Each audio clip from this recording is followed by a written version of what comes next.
পাঁচবিবিতে সংখ্যালঘুদের বাড়িঘর ব্যবসা প্রতিষ্ঠানের পাহারায় বিএনপি নেতা লিটন।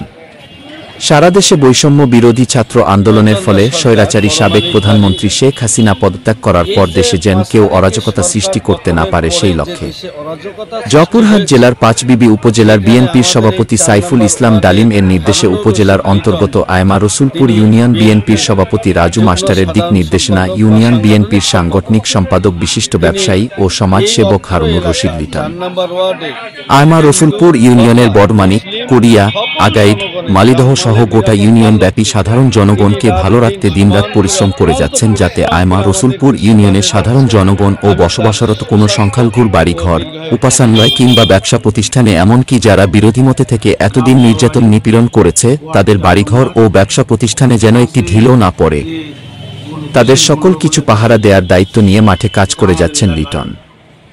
তিনি বলেন যদি কোনো ধরনের ক্ষয়ক্ষতি করার চেষ্টা করা হয় তাহলে কাউকে কোনো ছাড় দেয়া হবে না। বিরোধী মতের যে সমস্ত ব্যবসায়ীরা রয়েছে তাদের ব্যবসা বাণিজ্য যেন সুন্দরভাবে করতে পারে তার জন্য সকল প্রকার সহযোগিতা করতে হবে। বিস্তারিত দেখুন জয়পুরহাট প্রতিনিধি আব্দুল কাইজুম এর প্রতিবেদনে। এই জন্য আমরা তার কাছে কৃতজ্ঞতা জানাই, এলাকার মানুষ হিসাবে ভালো আছে, আমাদেরকে ভালো দিচ্ছে, এই কাম্যই আমরা করি যেন আগামী দিনেও এইভাবেই থাকে। মুক্তিযোদ্ধা বড়মানিক আমার বাড়ি।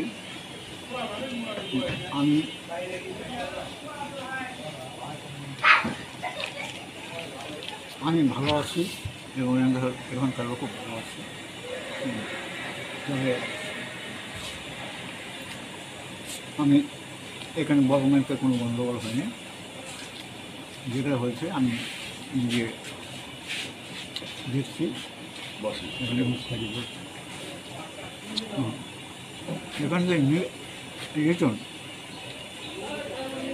তার ভূমিকায় আমি খুবই সন্তুষ্ট। সে যদি এখানে না থাকতো হয়তো এখানে অনেক কিছু ঘটনা ঘটত, একমাত্র নির্বাচনের জন্য এই ঘটনাটাকে অনেক লোক পরিত্রাণ হতে পাই এবং আমি মুক্তিযোদ্ধা হিসেবে বিপিন ভাই না থাকলেও আমি বোধহয় হয়তো আমার উপর প্রসন্ন হতো। একমাত্র নিচুরুম ভাইয়ের সহযোগিতা তার কথায় বড়মানিক প্রথমে সম্পর্ক আসে, এইটুকুই আমি বলতে। চন্দ্র সরকার, বাড়ি পশ্চিম নানি। আমার এখানে আমি ছোটো মোটো একটা দোকান করে খাই।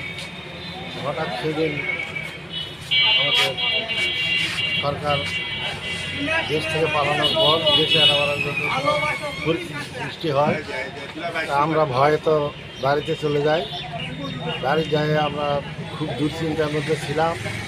আমাদের বাড়ির কাছে একটা কালী মন্দির আছে, আমরা ওই মন্দিরটা নিয়েও দুশ্চিন্তা ছিলাম।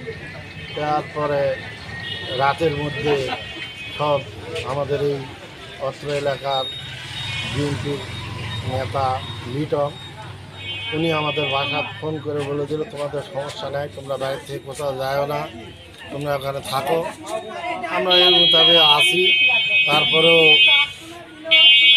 রাতে আমাদের বাসায় গায়ে মন্দির টন্দির দেখে আসছে, আসার পর আমার দোকান দেখেছে, দোকান টোকানও দেখেছে। তারপরে পরের দিন সকালবেলা আমাকে যায় বললো যে তোমরা ভয় নাই, তুই দোকানেতে আসে দোকান খোল, আমরা আসি। তখন আমি আবার সকালবেলা চিন্তা করলাম যে তাহলে যাই। আস্তে আস্তে চলে এলাম, এসে দোকানপাট খুললাম। এই দোকান খুলে ব্যবসা প্রতিষ্ঠান করছি, বাড়ি যাচ্ছে আসতেছে। এখন বর্তমানে কোনো সমস্যা নেই। আমরা হিন্দু সম্প্রদায় লিটনকে ধন্যবাদ জানাই, সে আমাদের জন্য এই বলছে। তারপরে পার্শ্ববর্তী গ্রামে ওই আলিম নামে আরেক নেতা ছিল গদাই পার্বতীপুর, ও আসে আমাদের ভালোভাবে বলে গেছে যে কোনো সমস্যা নেই। তারপরে পাঁচবিবি থেকেও আমার কিছু নেতাকর্মী যেমন স্বপন এরা আসছিল মাথাপাড়া, ওরাও বলে গেছে। আমরা ভয় ভীতি মনে করিনি, করে ব্যবসা প্রতিষ্ঠান খুলেছি এবং দোকানপাট করে যাচ্ছি। আসসালামু আলাইকুম। আমি বিএনপির সাংগঠনিক সম্পাদক আয়মা রসুলপুর বিএনপির সাংগঠনিক সম্পাদক মোহাম্মদ হারুনুর রশিদ মোল্লা লিটন। আমি এই 5 তারিখের পর থেকে যত রাজ্য এই স্বৈরাচার সরকার পতন হওয়ার পর থেকে যে শুরু হয়ে গেছে আমার ইউনিয়নে সার্বক্ষণিক চেষ্টা করেছি কোনো হিন্দু সম্প্রদায়ের উপর আঘাত করতে দেয়নি, আল্লাহর রহমতে কোনো মন্দিরে যেতে দেয়নি, কারো বাড়িতে অগ্নিসংযোগ করতে দেয়নি। যতটুকু পারিছি মানুষের সেবা করতেছি, মৃত্যু কিন্তু আল্লাহর রহমতে করতেই থাকবো। আমার নেতা ডালিম সাহেবের নির্দেশ যে মানুষের কোনো জানমালের কোনো যেন ক্ষতি না হয়। আমি সার্বক্ষণিক আমার টিম নিয়ে আমি মাঠে আসি, রাতে আসি, সর্বক্ষণিক থাকবো আল্লাহর মতে। আইমাবাসীর ভয় পাওয়ার কোনো কারণ নেই। আপনারা নির্দ্বিধায় ঘুরে বেড়ান, দোকানপাট খোলেন, চলাফেরা করেন, আপনাদের ব্যবসা বাণিজ্য চালিয়ে যান, কোনো সমস্যা হবে না। আমার নাম্বারে কল করবেন, আমি যত রাতেই হোক পৌঁছে যাবো আপনাদের মাঝে, যে জাতি হোক। আসসালামু আলাইকুম।